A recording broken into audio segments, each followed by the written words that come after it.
Voilà, merci de nous rester fidèles sur Rufisque Sénégal Télévision, la chaîne de la jeunesse et celle qui vous rapproche de la réalité. ñu dellu si waat seen émission partage émission bu bees bi ñu leen jàkkalal bi nga xam ne lépp loo xam ne actualité wala muy événement si lay yëngu si la ñuy waxtaan tey ji ñu am si plateau bi monsieur Sidi Fall ñuy waajal li nga xam ne mooy festival Kumbal Lamba dek tamit chargé de communication bu boobule organisation ñu dalal ko suñu plateau tey nar a waxtaan yaatal si lu nu mel ñu daal koy bàyyi mu ndoog ay mbokku internet yu Sénégal Télévision monsieur Fall ñu bàyyi la nga nuyoog li nga xam ne mooy mbokk internet yu Rufisque Sénégal Télévision. asalaamaaleykum mon frère maa ngi lay ziar di kontaan aussi ci dalal bi ñu ma dalal fii ci Rufisque Sénégal TV donc di ci am mbégte bu baax a baax di waxte ne en tant que doomu Tëngéej fierté la ci ñun ñu ñëw fekk fi boîte bu mel nii may invité Rufisquois yëpp aussi ñu ñëw visiter fii xool fii xam ne aussi li ñuy ñëwee yeneen gox yi am na suñu gox tey. donc may ñaan yàlla aussi ñëpp aussi di leen wax ne nañ ñëw abonné ci chaîne bi parce que suñu moomeel la mbiru Tëngéej la te doomu Tëngéej aussi ci sot lañ ko xamee comme ni ko Rijal daan waxee rek nee na muusu Tëngéej yi na leen jinaxu Tëngéej yi na leen muusu Tëngéej yi di lekk donc loolu la gëm man aussi loolu laa gëm Rufisque Sénégal TV suñu télé la donc na ci ñëpp teg loxo maa ngi nuyu internet yëpp voilà di nuyu artistes yi nekk Tëngéej yëpp. mu ngoog tey jii li ñu fi dajale mooy festival bi ngeen waajal biir Tëngéej est-ce que mu ngi ñëwal si festival bi. waaw en fait loolu dinaa ci sawar parce que ñëpp xam nañ ne Tëngéej comme ni ñu ko waxee Rufisque ville d'histoire et de culture ñëpp xam nañ ne Tëngéej dëkku aada la ak cosaan ci taarix avant l'indépendance après l'indépendance ba tey bu ñu nee Tëngéej sa xel ci aada ak cosaan lay njëkk a dem donc loolu dafa baaxoo ak suñu réew dafa baaxoo ak suñu dëkk autant pour moi donc taarix la ci Tëngéej kon dëkk boobu donc bu ñu fay def événement culturel je pense que way wuyoo turam la mën naa ko waxee noonu ñun nag yàlla dafa def ñu nekk fii ci département bi ci Rufisque taxawal fi benn kuréel bu ñuy wax ARCOTS ARCOTS nag mu ngi tekki association des artistes comédiens du théâtre sénégalais mais mu amoon dans les 14 régions du Sénégal après nag léegi yàlla def mu dem ba law ci dans les 46 départements du Sénégal donc nekkatul association bu ndaw ñun nag ñu féete ci cellule bu ñuy wax cellule départementale bu Rufisque te Marème Niang jiite ko di la présidente Marème bu Daaray Kocc c'est la présidente man ma nekk chargé de la communication pour événement bi nga xam ne moom la ñu dëgmal mooy le festival Kumba Lamb nekk suñu première édition waaw loolu daal mooy xew-xew bi dëgg la première édition festival Kumba Lamb ñuy ARCOS bu Tëngéej di dikk amal tey jii si organisation bi lan moo indi festival Tëngéej bi waaw en fait question bu am solo nga ma posé lan moo waral festivalu Tëngéej bi maanaam lan moo tax ñu organiser festival bi c'est vrai bari na festival yàgg na am ci yeneen i gox festival de théâtre daan nga ko dégg le festival du Rire de Kaolack bi nga xam ne dañ ko RTS ngeen baal ma dañ ko doon diffuser nit ñi di ko seetaan parce que mooy premier festival bu ñu mën a wax ci ARCOTS bi njëkk ci festival yi ñëpp daan ko xaar même ñi daawul dem Kaolack dañ ko doon xaar télévision suñ ko daan diffuser ñëpp ko doon seetaan mu nekkoon festival boo xam ne aussi dafa promouvoir artistes yu bëri tey mën naa ci citer ay Père Bokhar ak ñeneen ñoo xamante ne ni festival boobu moo leen révélé moo tax population sénégalaise xam leen donc jeune talent yu bëri daan fa dem à travers festival bi vraiment mu jur lu bëri pour les artistes donc mu dem nag ba jëmmi jamono après artiste ne donc affaire bi waratul yem ci Kaolack kese c'est vrai Kaolack moo initié mbir mi mais lu baax moom ñëpp ko bëgg te ku si nekk aussi bëgg nga représenter fa ngay dëkk donc mu commencé am à Thiès le Festrail yeneen dëkk yi Saint-Louis ñëw def Frite donc ñun aussi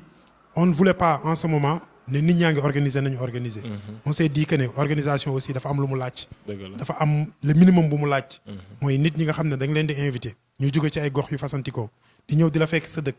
je pense que le minimum su ñëwee mooy ñu mën a am dëkkuwaay bu baax ñu mën a lekk ba suur mën a naan ba màndi nekk ci conditions yu baax parce que aussi nit ki soo bëggee mu produire un beau spectacle wala un bon spectacle da ngay mettre les conditions aussi parce que produire quelque chose aussi condition moo koy def un joueur de foot sax soo bëggee mu performant ci terrain am na lu jiitu maanaam nu ñu koy préparer ci entraînement bi ci ni muy lekkee ci ni muy voilà gestion bi ci lépp ci domaine yëpp c'est la même chose aussi voilà ci taxawaay bi c'est la même chose donc nous on s'est dit on avait la possibilité d'organiser festival yu bari yu nit ñi di organiser mais loolu mënu ma ko tuddee festival boo xam ne da nga koy def yow mi koy organiser da ngay sonn ñi ngay invité dañuy sonn loolu aussi amul solo vaut mieux bañ ko def wala ñu bàyyi ñi mën def ñi mënul aussi ñu xaar suivre jàng ba seen doole wala seen tolluwaay mate ko ñu organiser donc loolu aussi moo sabab Tëngéej yi ko organiser parce que boo xoolee ARCOS ñu ngi ko créé depuis 2005 Tëngéej ren mooy première édition kon cela veut dire que ne xaar nañ lu yàgg mais xaar boobu aussi expérience lañ ci jëlee parce que événement yi daan am daan nañu invité ñuy dem di assister ça nous a permis ñu xool naka la ñuy organiser gars yi nii la ñuy organiser fay yi am ñu koy gis di ko assister jàng ci lu bari loolu expérience boobu ñu accumulé moo ñu permettre tey ñu mën a créer suñu événement taxawal ko ay nit ñu am solo aussi wax dëgg yàlla ñu am taxawaay ci ARCOTS yëpp membre yu am détermination yu am xam-xam aussi ci domaine yu bari ku si nekk indi sa li nga am comme expérience li nga am comme compétence ñu dajale ko pour créer cet événement donc léegi boobu lay festival naka lay fan lay amee ci Tëngéej ak tamit ñaata durée bi naka lay demee parce que maa ngi gis affiche bi ñu ngi si def tamit ay photo ay figures yoo xam ni daanaka kenn dootu leen présenté ngeen mel ni pare que da ngeen leen rendre hommage. waaw effectivement figures yooyu nekk ci affiche bi defuñu si ñëpp sax parce que mënuñ ci woon def ñëpp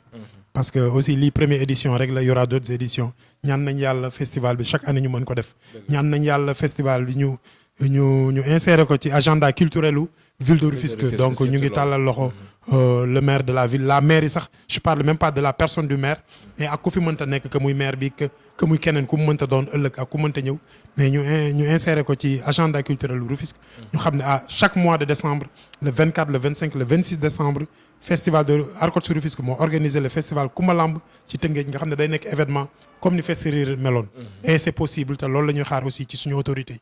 événement bi aussi comme ni nga koy waxee figure yooyu nekk fa ñooñu dafa am lu ñu représenté ci histoire audiovisuel téléfilm cinéma Sénégal muy ñoom Ndiaye Doos di père Malick Ndiaye Fara Thial Thial donc ñooñu dafa am vraiment lu ñuy firndi lu ñu tekki ci ñun mën naa wax ne miroir lañ pour ñun mën naa wax ne miroir lañ pour ñun mën naa wax ne rétroviseur lañ aussi pour ñun parce que ñun ñu si bari tey suñu bëggee cinéma bi bëgg audiovisuel bëgg théâtre ba toll ci fii figure yooyu ñoo ñu inspiré si ñoom lañ doon xool donc quand tu les regardais tu avais envie d'être artiste parce que ni ñu meloon waxuma sax talent bi ñu amoon mais personnalité bi aussi parce que un artiste aussi ce n'est pas simplement le fait de jouer c'est important mais la personne que tu incarnes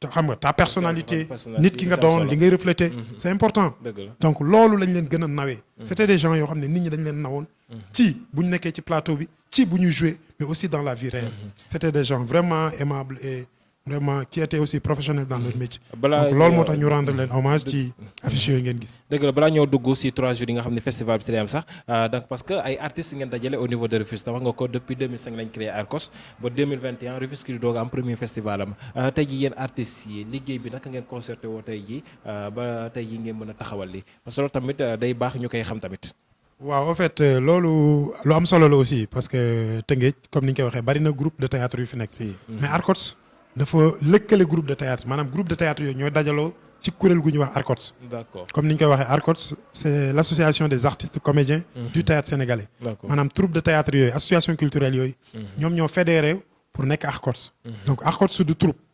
Donc mais troupe yi ñoom ñoo constitué wu pour nekk ARCOS. D'accord. Voilà donc jafewuloon trop parce que ay nit bu ñu bokkee li ñu bëgg bokk li ñuy def dajale leen du jafe. waaw kaay leen ñëpp ànd nag yombul. waaw yàlla moo ñu sàkk te ñëpp topp ñu ko. mais mën naa wax ne la majeure partie pour ne pas dire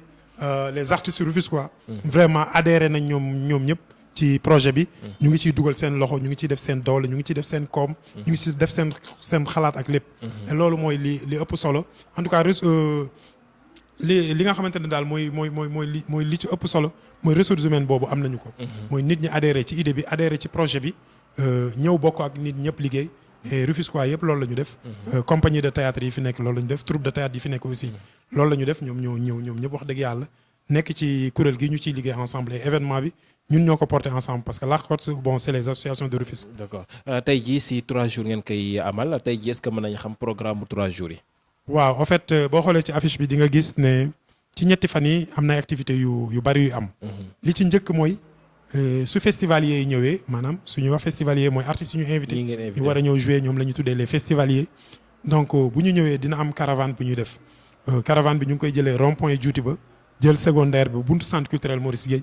ñu def fa benn cérémonie de gumbe ndaw rabin parce que mënuñu wax tëngeej aussi dafa am lu mu baaxoo ci cosaan voilà mooy ay gumbe ay ndaw rabin cosaanu lébu waaw loolu moom dina ci saf bu baax noonu la ñuy def avec les délégations des 14 régions qui seront là donc ñu def caravane bi population rufisquoise bi aussi ñu mën leen gis. xam ne artistes yi ñu doon seetaan ci télé bi célébrités yi ñoom ñëpp tey ñu ngi à Rufisque pendant 3 jours. d'accord donc ñu ànd ak ñoom ànd ak la population ak sunu sono yaa ngi dégg sunuy sabar et lépp lu mën a ànd lépp lu mën a neexal def folklore ñu def ko aussi ànd ak la population rufisquoise ànd ak les autorités et tout le monde. ñu def caravane avec nos invités jëlee leen rond-point juuti ba. ba buntu centre culturel Maurice Guèye ñu def benn 30 minutes de démonstration avant ñoo dugg biir centre culturel Maurice Guèye. loolu mooy première journée bi. donc mais loolu mooy bu ñu activité numéro 1. après aussi durant ces 3 jours dina am ay activités y aura des ateliers de théâtre sur la mise en scène les jeux d'acteurs maanaam nit aussi suy def dara baax na ñu tàggatu ci. donc volet folklore bi neex na. jouer neex na mais aussi am na lu ko njëkk. muy la formation parce que nit aussi lépp looy def te amul formation. je pense que ne am na foo xam ne soo ko fa bëgg a jëmale wala nga bëgg fa yeggale. amaana du fa yegg wala du yomb. donc formation dafa njëkk ci lépp. ñun aussi Arcos Service on a compris cela moo tax ñu jël formation jox ko pàcc bu am solo ci événement bi. et des professionnels seront là aussi pour animer ces ateliers. atelier bi fan lay amee moom cercle Maurice Guèye atelier bi waaw dina am atelier cercle Maurice Guèye Sénéfa aussi. d'accord voilà donc dina am aussi ay spectacle de théâtre région yi ñu invité ku si nekk boo ñëw da ngay indaale benn spectacle de théâtre donc ñu xamee ko noonu y aura aussi d'autres troupes des compagnies privées qui seront là ay quelques spectacles yu ñu sélectionné donc yoo xam ne aussi ils seront là en tout cas pour les 2 à 3 jours on aura environ une dizaine de spectacles. waaw yoo xam ne sincèrement. population rufisquoise dinañ ci kontaan. dafay am cérémonie officielle. waaw dina am cérémonie officielle le samedi. d'accord l'événement commence le vendredi 24 mais cérémonie officielle bi le samedi 25 lay doon. voilà donc gan ñi aussi on a 3 sites d'hébergement. Sénéfa la maison des éclaireurs. ak Rio Teranga bu Ablaye Diagne Faye hôtel Rio Teranga ñetti sites yooyu. la suñu gan yi di nekk incha allah. te tey jii yaa ngi koy wax sa biir wax sax daanaka du ñëw si génn daal surtout côté actualité bi mooy tey jii la formation des jeunes surtout côté culture tey jii en tant que tamit homme de culture fan ngeen toll Arcos naka lay liggéey pour formation même bu du festival sax si formation yi nga xam ne mooy jeunes yi nga xam ne ñi ngi bëgg a laal def li nga xam ne mooy théâtre.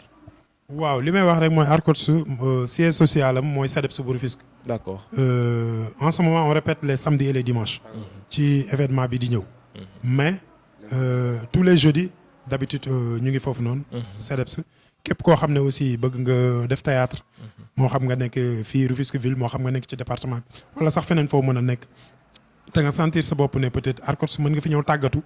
sudul festival bi mais en ce moment tous les samedis et tous les dimanches ñu nga fa di répéter. donc voilà et c'est des professionnels ñoo fi nekk mën naa wax ne professionnels yu théâtre yi Tëngéej ñoo ci ëpp. École des arts ñi fa génne di professionnels de théâtre Rufisque ñoo ci ëpp voilà donc quand je parle de Rufisque je peux prendre l'exemple de Ibrahima Mbaye Sopé de Oumar Sy de Mamor de Adjara donc duñu jeex j'en pense de Mam Biram bari nañ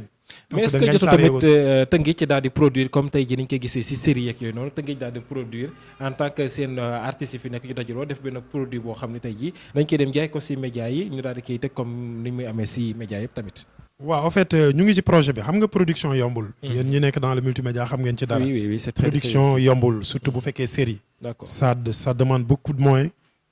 mais taxul ñu toog. am na benn maison de production bu fi nekk muy Code Samba Linguère. production bu Omar Gueye. mu ngi liggéey ci projet bu mel noonu on l'avait commencé sori woon nañ ci sax. malheureusement yàlla ñëw ak nattu l'actrice principale est décédée. d'accord y a même pas li may wax matul sax 3 mois. te sori woon nañ ci trop on était ñu ngi woon tollu ay 6 ou 7 épisodes. D'accord. donc yàlla ñëw ak natoom dee moom kenn mënu si dara mbiru suñu borom la. on était obligé de reprendre mais instant yi moom mu ngi reprendre le projet. te projet bi incha allah di ngeen ci gis tête d'affiche yu Rufisque yëpp bu soobee yàlla. tey jii ñan ñoo taxaw ngir jàppale leen ci bés bi ak tamit li nga doon wax sànq fexe bañ dugal seen activité bi ci agenda culturel bu municipalité yi fi nekk ndax yéen ngi def jéego yi à ce que ñoom tam ñu ko parce que am na budget culture boo xam ne c'est réservé uniquement pour la culture. waaw c'est vrai loolu aussi dëgg la ñëpp xam nañ ne culture compétence transférée la quand on dit compétence transférée mooy dafa am pàcc boo xam ne état bi léegi daf ko jël. ci wàllu culture jagleel ko maire yi. D'accord. kon ñun dañu nekk interlocuteur direct ak ak les maires. donc ñu war a liggéey aussi en parfaite collaboration et je pense que ne aussi loolu moo am entre nous ma lay wax ne daal sollicité nañ tout le monde. sollicité nañ le maire de la commune de Rufisque Est. monsieur Boubacar Ndoye Albé jox nañ leen projet bi sollicité nañ monsieur Alioune Mar le maire de la commune de Rufisque Ouest Omar Mané aussi le maire de la commune de Rufisque Nord ak le maire de la ville mooy suñu partenaire majeur suñu partenaire numéro 1 muy la ville de Rufisque monsieur Daouda Niang sollicité nañ ko recevoir nañu et ñoom aussi dara umpu leen ci projet bi depuis le début mën naa wax ne sax ñoom liggéey nañ ci projet bi. D'accord. parce que bi ñuy confectionner projet bi ñu koy bind ñoom am nañ ci taxawaay bu am solo kon ñoom aussi ñu ngi leen di xaar bon réagir guñ mais am naa yaakaar ne dinañ réagir. parce que boo xool tamit day jaay li nga xam ne mooy Rufisque tamit. effectivement xam nga des fois dama koy wax ma ne solos festival nit ñi mënuñu ko natt. si. gis nga le festival de Kaolack bi mu amatulee waa Kaolack dañ ko doon réclamer la population kaolackoise. dañ ko doon réclamer parce que imagine 3 jours on regroupe plus de 300 artistes venant des 14 régions du Sénégal pendant 3 jours les célébrités ñi ngay gis ci télévision yëpp ñu nekk ci pendant 3 jours waaw le 24 le 25 le 26 décembre Tëngéej dafay nekk focus ci bés boobu ba pare mu tombeek fête. D'accord. donc période bi mu tombeel nit ñi dañuy bëgg a génn nit ñi dañuy bëgg a ànd ak seen famille dem seetaan spectacle Tëngéej amuñu habitude di am yenn xew-xew yi ci période boobu. ñun ñu offrir leen plateau bu mel noonu. imagine toi 300 personnes 300 artistes jóge ci 14 régions yi ñëw nekk Tëngéej pendant 3 jours taximan bi dina ci bénéficier wu ci côté transport. maire bi jaay caaf dina ci bénéficier commerce bi dina ci dox. transport dina dox. tourisme bi dina dox. maanaam lépp dafay dox dafay booster suñu économie en 3 jours. man dama ne ne serait-ce pour loolu rek. jar na ko waxuma la leneen mais sunu doom yi sunu sët yi sunu jarbaat yi dañuy gis artiste bëgg ko am ci moom cofeel mu nekk seen idole wala mu nekk seen référence wala mu nekk seen soppe seen fans ils ont envie de le voir léegi tey nga permettre leen jox leen opportunité pendant 3 jours ñu mën a jàkkaarloo ak ñoom di communier ak ñoom di échanger ak ñoom donc ne serait-ce pour leur faire plaisir jar na ñëpp dugal ci seen loxo. tey jii ndax festival bi c'est gratuit wala dafa am ay entrée. waaw c'est gratuit c'est 100% même gratuit parce que mooy li may wax rek dañ ko def pour offrir ko la population rufisquoise ci fête yi donc loolu mooy objectif bi ñu ñaan yàlla def ko ci même date at mu nekk. dëgg la donc mais voilà c'est gratuit. ñuy invité population rufisquoise bi yëpp message bi ñu ngay ñëw lancé assister ko quoi. mu ngoog mbokk yi ñoo gisandoo seen émission partage tey ñoo di waxtaane spécialement festival Koumbalamba bi nga xam ne naam si Tëngéej à partir du 24 25 26 au niveau de Rufisque plus de 300 artistes la ñu déplacé wu ñu bàyyi ko fépp si 14 régions yi nekk Sénégal dajaloo Tëngéej donc tous les yeux sont braqués à Rufisque donc ñu si woo ñëpp ñu daal di teewee boobule bés ñi nga xam ne homme de culture lañu ak autorités yi ñëpp daal di si taxaw jàpp parce que c'est une production te ku dajalee tamit ay nit yu bàyyeekoo fu ne daanaka loolu c'est des dépenses aussi jot nañu daal dañuy taxawu donc rendez-vous bi Cercle Maurice Gueye ak Sénéfa lay nekk à partir du 24 décembre ak niñ ko doxee si niñ koy dooree muy benn doxantu bu ñuy caravane bu ñuy defee à partir de Djouti ba daal koy indi fii si Cercle Maurice Gueye mi ngoog loolu ñu indi loolu ñu si doon dalal Sidi Fall mi nekk chargé communication bu ARCOS bu département bu Tëngéej mu nekkoon ganu émission partage di remercier équipe technique bi di leen jox dig daje à très bientôt jërë ngeen jëf